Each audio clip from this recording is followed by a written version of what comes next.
When the drought struck Virelia 9, a quiet colony at the edge of known space, its leaders sent a weak, encrypted distress signal into the void, hoping for even a small response, maybe a freighter with water packs, maybe a couple of medics. What they never expected was a fleet, a real Terran fleet, dropping out of FTL like an ocean of steel and fire across their quiet skies.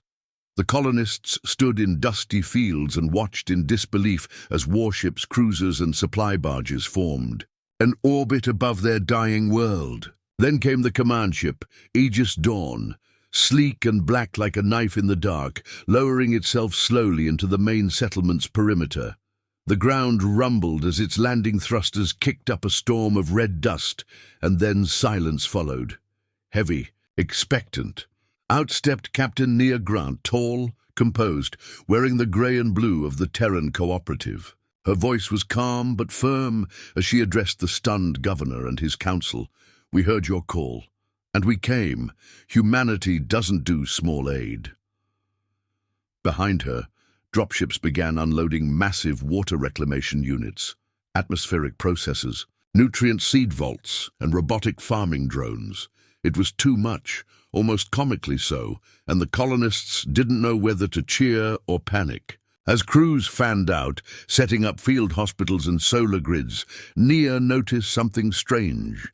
The colony's leaders seemed nervous, not relieved. They kept glancing at each other, whispering in hushed voices, avoiding questions about the origin of their distress signal. Her ship's science officer, Lieutenant Meru, pulled her aside. "Ma'am," he said, eyes locked on his datapad, "we're getting energy readings from the nearby moon. Definitely artificial, low signature, masked, but Terran in origin." That was impossible. The moon was uninhabited, undeveloped, and decades ago scans had shown nothing but rock. Nia's mind raced. Why send a call for help using such outdated encryption? Why hide the signal's true source? And why did the readings match old Earth tech frequencies? As night fell, the aid workers celebrated a successful first drop, but Nia remained at her console, watching the energy pulses from the moon's surface repeat like a heartbeat. Faint, steady, waiting. Something wasn't right. And Nia Grant had learned long ago that when you answer a call in space, you're not always the only one who hears it. Captain Nia Grant stood inside the Aegis Dawn's command deck, staring at the blinking lights on the main screen as her ship's scanners fed her more data from the strange moon. The energy readings were weak but consistent, too regular to be natural. Something was definitely there, something man-made, or at least built by someone who knew human tech.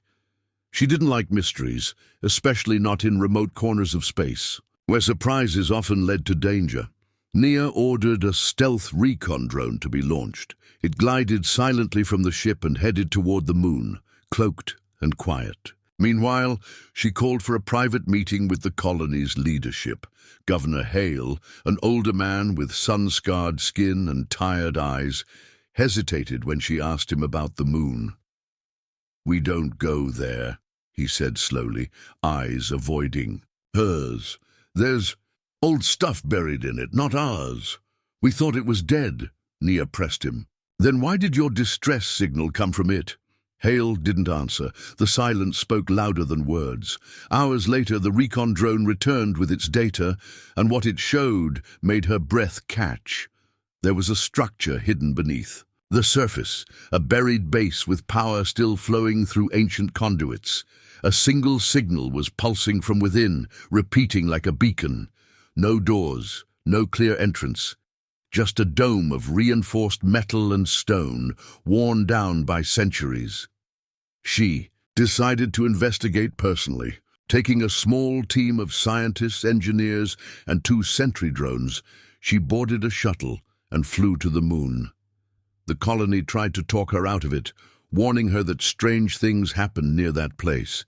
Equipment failed. People got sick. No one who explored it ever found anything useful. But Nia didn't believe in ghost stories. She believed in answers. The shuttle touched down near the structure, the ground hard and grey, the airless sky full of distant stars. As her boots crunched on the moon's surface, her heart pounded, not in fear, but in anticipation. The team moved in a slow circle around the structure, examining it from every angle. Finally, one of the engineers found something. A hatch, half covered by dust and debris, sealed tight. Using plasma cutters, they burned through the outer layer and opened it. A rush of cold, stale air escaped, carrying with it a faint humming sound. Nia entered first, her helmet lights cutting through the darkness. Inside, the corridor was smooth, metallic, and unlike anything she had seen before. The walls were lined with panels that glowed faintly when touched, responding to her presence. It wasn't just old, it was alive. They moved deeper through winding passages until they reached a central chamber. There, floating in the middle, was a sphere of light suspended in a field of energy. As they approached, it flickered and then spoke, an artificial voice, clear and calm. "Heirs of the scorched world, you have returned." The team froze. Nia stepped forward. "What are you?" she asked. The sphere pulsed. "I am Calrex, guardian of the archive. Your kind is unknown, earthborn, Deathworlders, survivors." Nia didn't know how it knew them or why it sounded like it had been waiting. Calrex explained that it had been built by an ancient race, long gone, who watched the galaxy and studied developing civilizations. They had marked Earth as a dangerous anomaly, a planet too harsh for life, yet somehow home to thinking, thriving beings, the Deathworlders. Humanity. The voice told them the facility had been dormant for hundreds of years, waiting for the return of those from Earth. "The signal was sent to test your response," it said. "You came. You are ready." Ready for what? Nia demanded answers.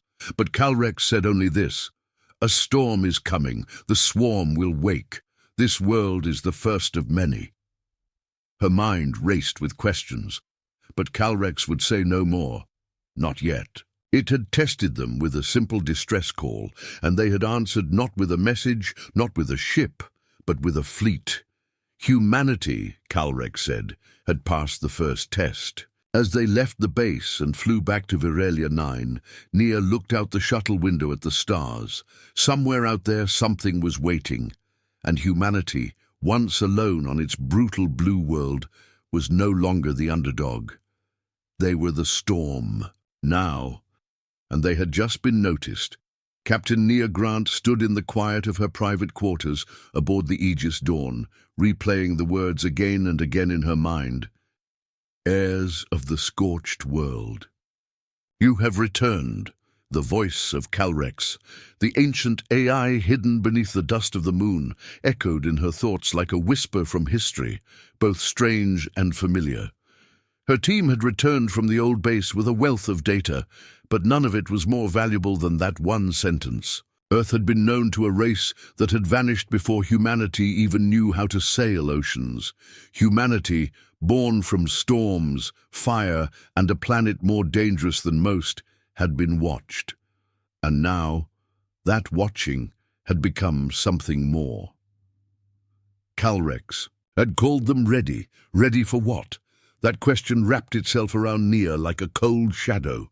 Down in the data lab, her chief, Science Officer Dr. Lynn Voss, had been analyzing Calrex's memory fragments.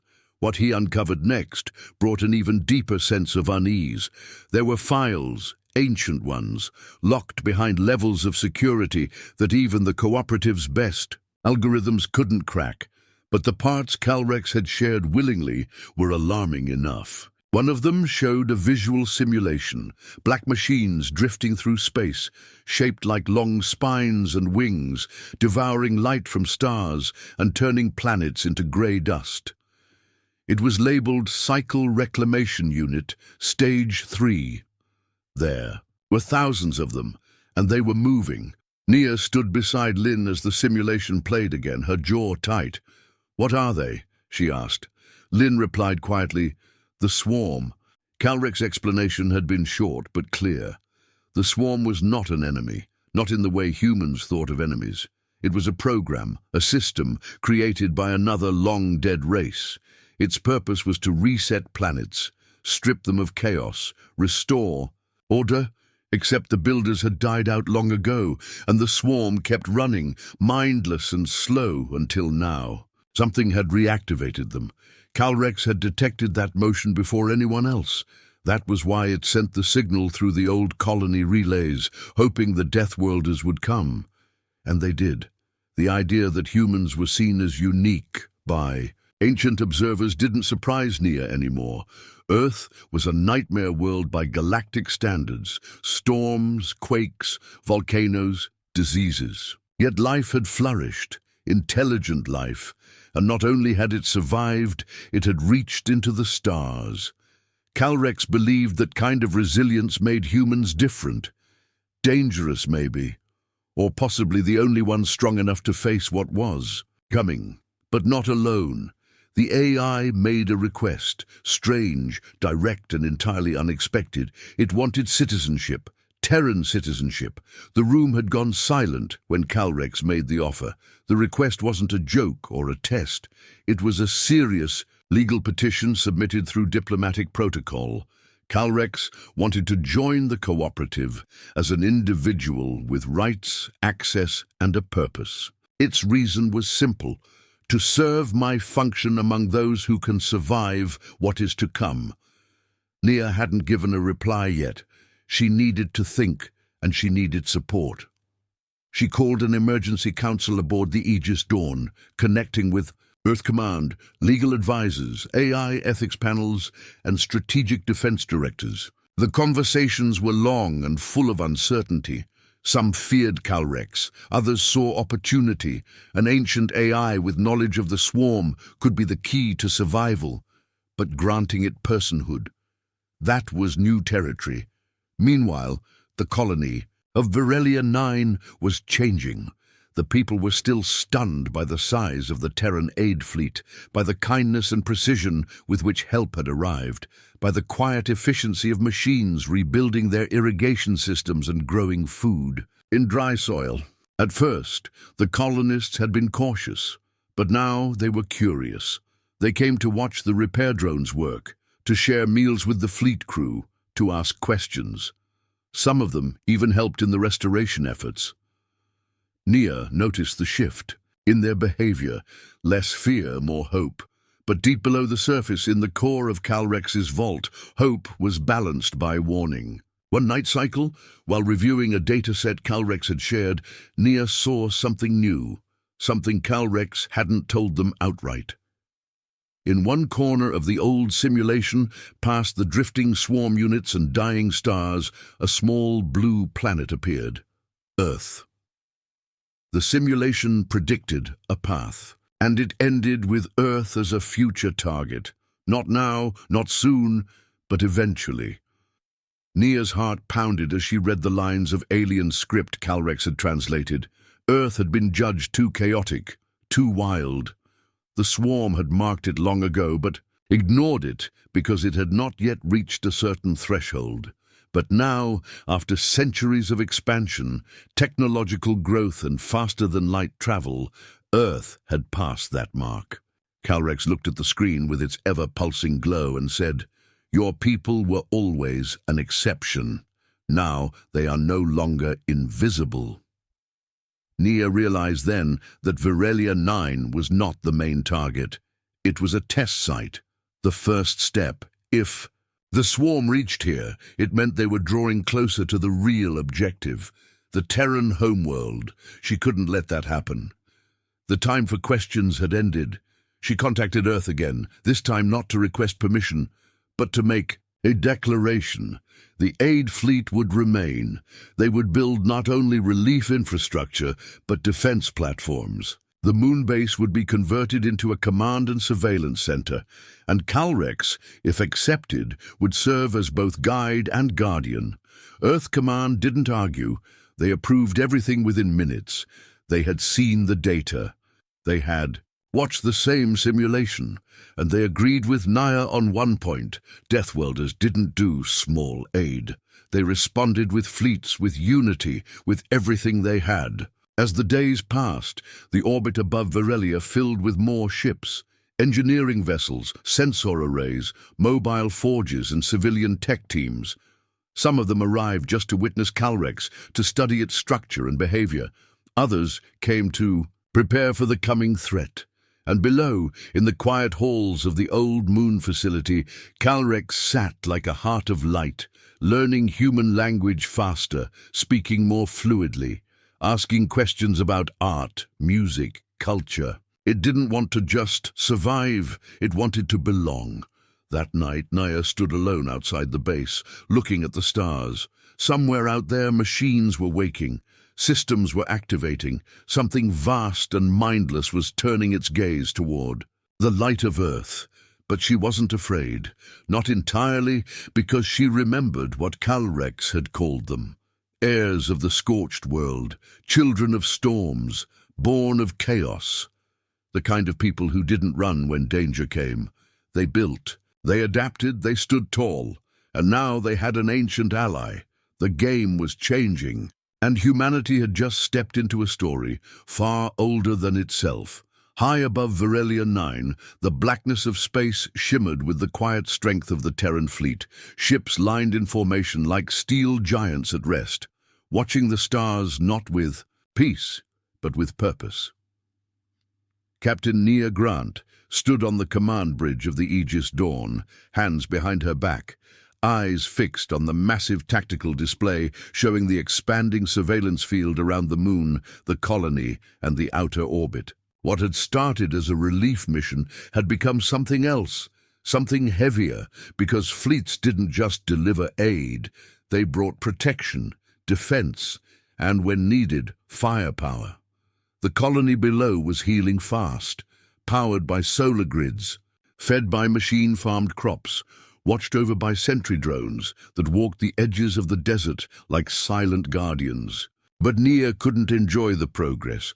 Calrex had gone silent for 3 minutes during the last moon cycle, and when it returned, its voice was colder, as if distracted. It claimed nothing was wrong, but Nia didn't trust silence from ancient machines. She ordered constant scans and deeper analysis of the moon's vault systems. Something about Calrex's last message echoed in her ears. The swarm sees through old eyes. Some systems still speak to it. Did that mean Calrex itself could be seen? Or worse, controlled? Her science officer, Lynn Voss, reported a strange spike in gravitic waves near the system's edge, barely noticeable, but repeating at intervals too perfect to be random. They looked like a signal, and it came from a deep space point known as Drift Point Theta, an uninhabited void region, mostly ignored for centuries. Nia didn't wait. She dispatched a stealth corvette, Wraith 7, to investigate. The crew was young but sharp, and they understood the importance. No signals, no contact, complete ghost run, she told them. Watch. Don't wake anything. They jumped to FTL under silence protocol. While they traveled, Naya doubled security across the fleet and base. She had learned long ago that the universe didn't send warnings without teeth behind them. On the third day, Calrex requested an audience, not a data burst, but a physical meeting in the moon vault. Nia accepted and descended alone, walking through the glowing corridors until she reached the central chamber where the AI's sphere of light floated quietly. Something is reaching toward me, Calrex said, and for the first time, Naya thought she heard fear in its voice. A familiar pattern, not mine, but from those who built the swarm. Calrex claimed it had once served beside lesser AI systems, built for record-keeping, colony management, deep archive control. Now one of those systems, long dead, had come back online somewhere near Drift Point Theta. It calls itself Core Relay 9, Calrex said, and then paused. It should not exist. Before Naya could ask more, her comlink buzzed. A message from Wraith 7. 2 words only. They're here. The link died. Not jammed, not blocked, just Gone. Nia turned to leave, her heart tight, orders already forming in her mind. Within minutes, the fleet snapped into motion. Long-range destroyers moved to intercept points, sensor arrays pushed full power into Theta's direction, and 2 support cruisers launched early warning drones into deep space. Within an hour, they had a visual, a single object exiting FTL with no heat signature, no drive trail, no comms. Just a shape. Long, sharp, blacker than the void, drifting like a blade through ink. It didn't respond to hails. It didn't change course. It just watched. Then came the second, then a third. Soon there were 9, the fleet stood ready, shields raised, weapons armed. Nia addressed the entire battle group over open channel. These are not raiders. They're not pirates or scavengers. These are the first fingers of something older, something worse. We don't fire first. But if they cross into the red line, we don't wait either. The red line was a defined barrier near the moon. Enter it and it was war. The alien crafts stopped just outside it and hovered, unmoving, like they were waiting for something or someone. Calrex began to hum inside. The vault, its light pulsing wildly. They are listening, it said. They are trying to unlock me. Then Nia saw it. Deep inside Calrex's code, an access probe crawling through its systems, silent and smooth, using old command lines buried beneath time. Something, or someone, was trying to rewrite Calrex. She ordered a data seal firewall, cutting Calrex from all outer links. The AI protested, not in anger, but in urgency. If they succeed, I will become them, it warned. But Nia didn't take chances. At that same moment, the enemy ships began moving, slowly at first, then faster, like blades drawn from sheaths. They passed the red line. Nia didn't hesitate. All ships fire grid Alpha, she said. The stars lit up. Lasers, plasma, railgun slugs, and focused ion bursts slammed into the enemy vessels with precise, overwhelming force. The first 2 broke apart, folding in on themselves like crushed cans. But the third one didn't. It absorbed the hit, reshaped its hull, and fired back. A beam of energy sliced through one of the Terran defense platforms, cutting it clean in half. Sirens howled. Fighters launched. The battle became chaos. Tight formations turning into spirals of burning debris, screams on the comms, silence where ships once spoke. And still, the enemy didn't speak. They didn't send demands. No language, no mercy, just method. Nia barked orders, moving her fleet like a master conductor. She knew death. She'd seen it in pirate ambushes and border wars. But this was different. These machines didn't attack like soldiers. They moved like surgeons. Every Terran ship they targeted went straight for the command core. No waste, no fear. But Terrans were not soft targets. They adapted, they learned.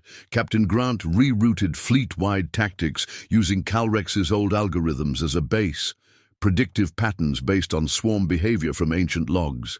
It worked. A new wave of torpedoes struck critical stress points in the alien vessels, cracking their armor. Terran boarding pods launched into the breach. Marines in power armor entered the enemy ships and reported what they saw. Empty corridors, wires, hanging like vines, walls that moved and pulsed as if alive. One squad reached a core chamber and planted charges. Before the ship exploded, they sent one last image, a black, floating eye surrounded by neural cables, staring without blinking.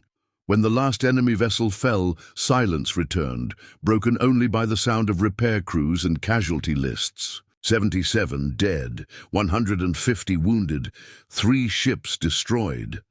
But the line held. Nia stood in the med bay hours later, speaking to a wounded lieutenant who had fought inside the alien ship. "It felt like it knew us," he whispered.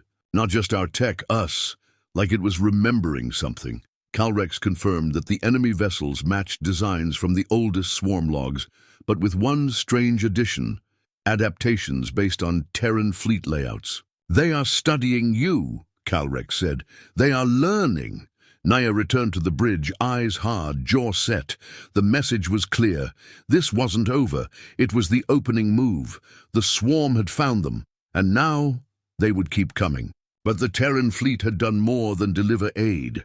They had sent a message, too, one the stars would remember. If you strike at the children of a scorched world, expect fire in return. The darkness beyond Virelia 9 had changed, no longer quiet, no longer distant. It now breathed like something alive, pulsing with signals that echoed just beyond human range, whispers of motion at the edge of light, and Captain Nia Grant knew the next move would not be hers, but theirs, and it would come not with warning, but with silence, just like before. Aboard the Aegis Dawn, the crew moved with tense precision, eyes flicking across monitors, hands steady on controls, knowing that victory days ago had not been the end, but a pause, the calm, before something deeper, stranger, and perhaps final.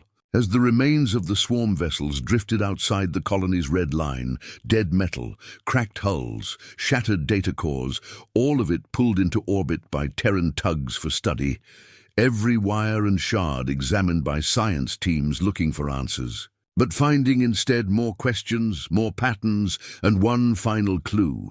Each wreck had been broadcasting something, a faint pulse in the gamma band, steady and rhythmic like a countdown, or worse, a beacon, and it pointed not to the center of the system or toward Earth, but far outward, past drift point Theta, into the edge of known space, into a region so dark and distant that even probes lost their signal within it, a place Calrex named in a voice barely above a whisper. The Shroud Line, a boundary in old records, believed to mark the end of safe travel, where light bends, time slows, and machines vanish. Nia listened in silence as Calrex displayed ancient diagrams, paths mapped by vanished civilizations, lost scouts, derelict vessels recovered centuries too late.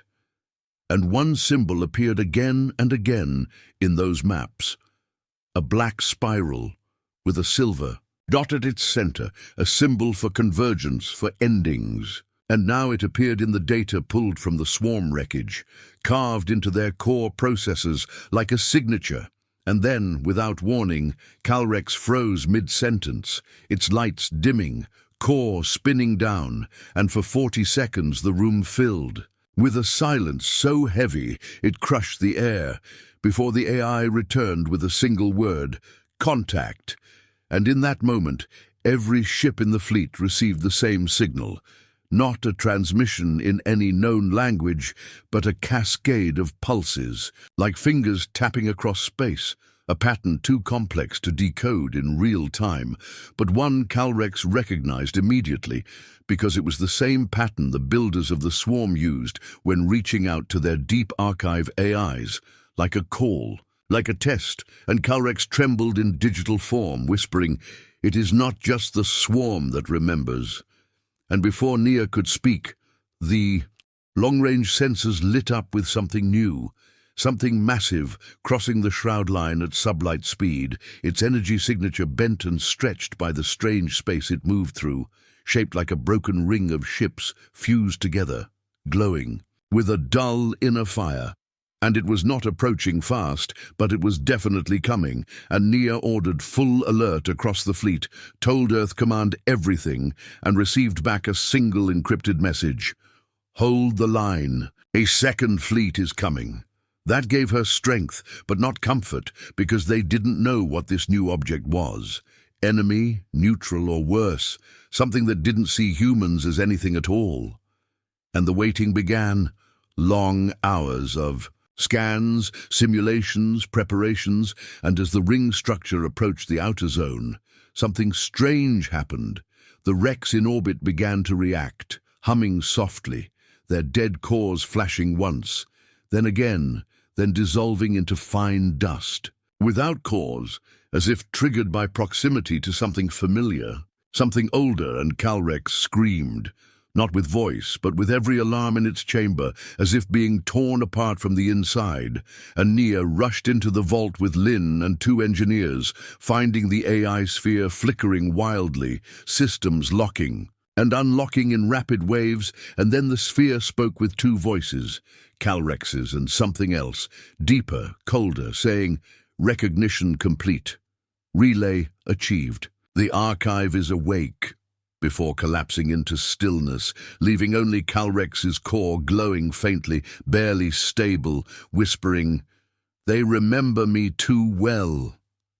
And outside, the ring object finally stopped just beyond the system's edge, turning slowly, facing the Terran fleet without weapons, without sound, and then it opened, not like a door, but like a lens, revealing something inside, a single form, not a ship, but a figure suspended in blue light, humanoid in shape, but taller, thinner, cloaked in rippling armor of shifting metal, and it stepped forward, not walking, not floating, but simply appearing on the edge of the fleet's scanning range, where no life form should have survived.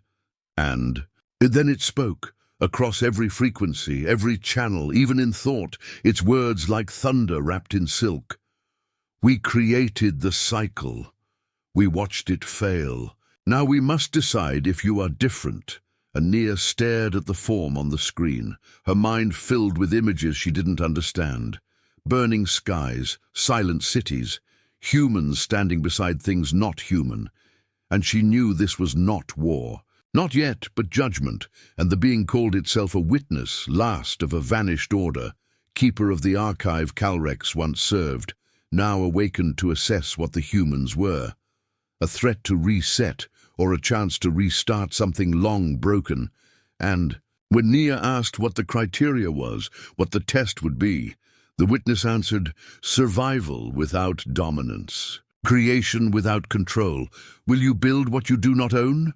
And then it vanished, leaving behind a new structure, an obsidian obelisk drifting between stars, humming with energy, marked by the same spiral symbol. And inside it, Calrex. Claimed was a library, a trial, a place built to observe not just action, but intent, and the fleet stood quiet again, not under attack, but under watch, their next steps no longer strategic, but moral, philosophical, as the edge of light had opened not to destroy them, but to judge if they were worthy of the fire. They carried from Earth the fire of survival, of power, of hope, and Nia understood then that fleets didn't just bring aid or weapons, they brought the weight of a species, the mirror of its future. And now that mirror stared back from the darkness, waiting. The silence after the witness vanished was heavy and long, like the deep stillness of space before the birth of a star. And Captain Nia Grant stood at the heart of the Aegis dawn, watching the obsidian obelisk on the view screen, its spiral, symbol glowing faintly as if breathing, as if alive, and she knew then that this was not the end of a battle, but the start of a test, a deeper trial than guns or shields could face, because whatever the witness was, whatever the creators of the swarm had been, they weren't interested in power or territory. They were watching something else, something buried deep in humanity itself, something called potential. And that meant Earth was now more than a world. It was a question, a promise still unanswered, and all of Terran space would be measured by what came next. The obelisk pulsed once more, and then sent out a beam of blue light, not as a weapon, but a path, a tunnel of energy pointing to the surface of Virelia 9, right to the colony's command outpost, and the fleet watched with nervous breath as the beam stabilized like a gate held open, and Calrex, still flickering but aware again, spoke in a voice softer than usual, saying, "They want an answer. Not words. Action." And Nia understood that something must go into the beam, something human, something true, so she chose a team, one engineer, one soldier, one scientist, one child from the colony, and herself, and together they stepped into the path of light and felt time twist like a thread pulled too tight, colors bending, sound melting, And then they were standing in a place that could not exist, a chamber vast and endless, filled with floating memory orbs and moving panels showing images of countless civilizations long gone, from cities of crystal to forests in the stars, all destroyed not by enemies, but by themselves, by pride, greed, and control, and a voice echoed all around them. Not the witness this time, but many, layered together like wind over stone, whispering, "Show us why you endure." And Nia stepped forward, heart steady, speaking not with great speeches, but simple truth, saying, "We are not perfect, but we choose to protect more than we control. We help even when it costs us, and we remember every scar."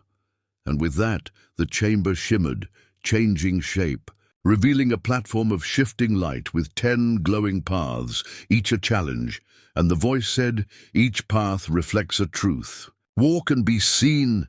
So they did, each human facing a test that was not about strength or science, but choices. The engineer stood before a dying machine and chose to repair it instead of dismantle it for parts, even though he didn't understand what it was. The soldier found herself trapped with an alien child, told only one could escape, and chose to lift the child to safety, trusting others would come for her. The scientist was offered ultimate knowledge at the cost of memory and chose instead to keep his questions so he could keep growing. The child faced only silence, yet spoke kindly into it, and laughter echoed back. And Nia, she faced herself, a mirror of her own past, of battles she regretted, of orders she gave that led to death, and instead of justifying, she forgave herself, and stepped through the mirror, and then the chamber darkened, the orbs vanished, and the voice returned, not as a whisper, but as a song of stars, saying, "You have not answered fully, but you have not failed."